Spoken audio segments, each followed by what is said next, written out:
How to block website on UC browser. Hi everyone, in this following video I'll be showing you the ways to block website on UC browsers.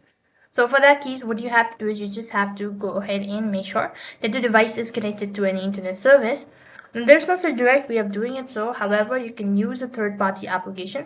So for that case you could go ahead and open up a new tab, typing block website, and you can find a list of extension that's available, so you could go through any one of it and then add it to your extension, and then you can run the installation, all of that, and you should be able to block the site. However, that's not the case, then you can also try doing it from the settings itself. So for that, tap the try bar icon from the top right, and here go to settings. As you click the settings button, it's going to show you this sort of interface.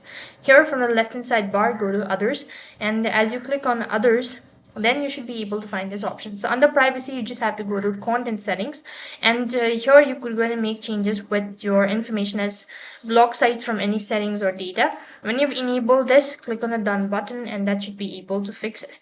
And likewise, you could also go ahead and select add block, and here you could go ahead and enable all of these information. If you're sure about blocking the ads, then you can just go ahead and enable them. So in this way, you can block website on UC browser. That is all for this video. I hope the video was helpful. Make sure to like, share, and subscribe to our channel. Thank you for watching. See you in the next video.